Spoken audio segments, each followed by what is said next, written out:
What's up, guys? Welcome to your 6th Android tutorial for the new Boston. Again with me, Travis, and what we're going to do in this tutorial is install some new software that we can use for I'm just kidding. We're getting into the XML and XML programming so we can set up some custom views and some custom layouts. So I want you guys to open up your layout folder and click on this main XML, and you guys will get something like this. Now you can switch between the graphical layout, which is this, and the coding, which is this, by these two tabs down here, graphical layout and main.xml. Basically all I'm going to do in this tutorial is describe what's going on and teach you guys a little bit about XML. It's pretty simple language for the most part, but you know, it might be confusing right at the beginning. You guys will pick this up quickly, I'm almost positive.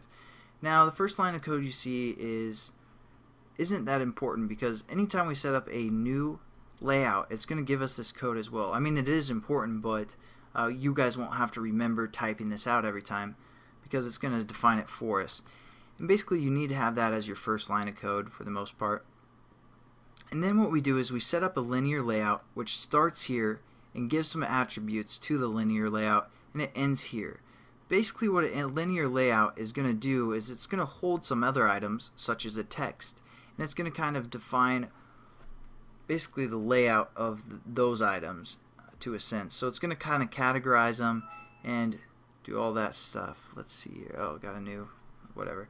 Alright, so what we're going to do is basically kind of define this linear layout, and or I'm going to describe everything that's going on within the attributes of this linear layout. Now we have this reference basically, and that's all it is. You guys don't Again, you don't have to really remember that, because when we set up a new layout, Eclipse will set up this reference for us. So that's nice. Nice and pretty for new programmers, where you guys don't have to remember the actual file path and type that out each time.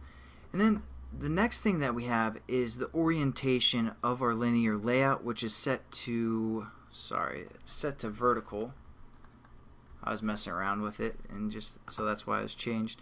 And basically what that is going to do is it's going to set all the items within the linear layout vertically. So for example, if we copy this text view, or this text for the most part, and paste it twice, since I cut it instead of copied it.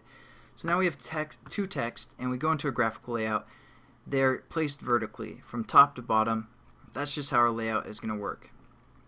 Again, we can also set this horizontally, as well as you guys just saw. So I'm going to do that real quickly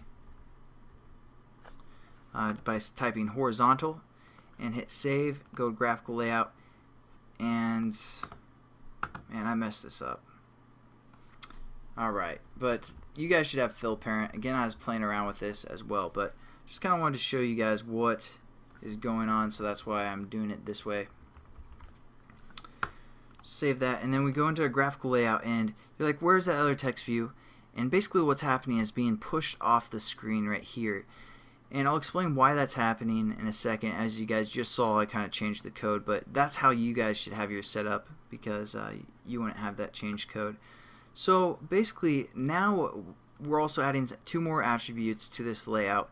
Basically we're setting the parameters of how big this layout is.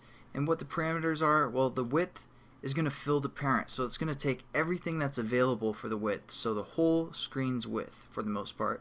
And same with the height, it's going to take all the height that is available to it, and it's going to set that as its basically that's its attributes, or its parameters for the most part.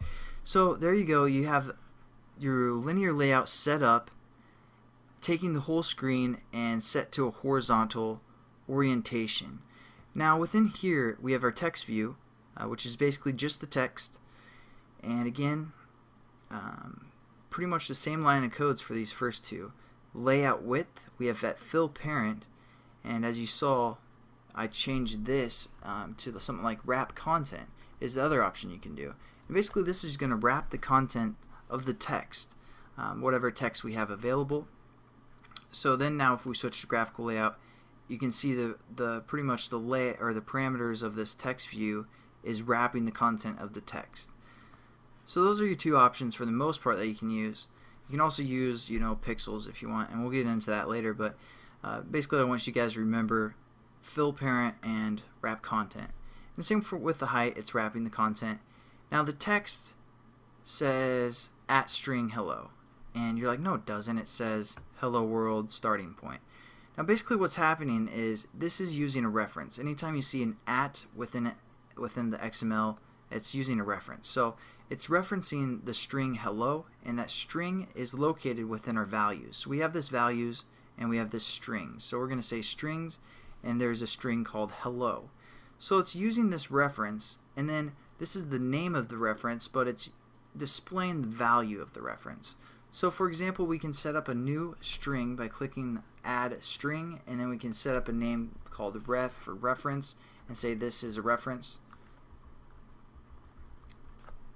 and save it, and then go back into our XML, and we can also just do something like @string ref, and then we go over into our graphical layout. It says this is a reference, just that new string we set up. The alternative is you can also just type. So you can just type whatever you want without using the @ symbol, as long as it's within quotations, and there you go.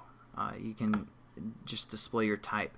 Now the good thing about the references or for strings is basically if you're working for a boss that keeps changing his mind on the title of whatever the application or whatever, if you guys have a title within your app, keeps changing the name, instead of looking through all this code for where you typed the title, you can just refer or set up a title, a reference, and then just go into your string under the values and look for that title and change the value there. So that's kind of the benefit, but hopefully you guys understand a little bit about the layout. Oh, one other thing. There's two ways to kind of close your statements. You can see them both here. Basically, we're setting up our linear layout here, and it's closing down here. Now, basically, anytime you see a /, that's when it's closing. So, example, you can use I just kind of set up two different text views and their closing statements. So we have our text view, and we set up some attributes, and then we use the less than sign, and then we use a greater than sign / text view, and then less than sign to close it. Or if you don't want to type this out every time, you can just do / less than sign for your text. So there you guys go. Quick overview for XML. I'll catch you guys in the next tutorial. Thanks for watching.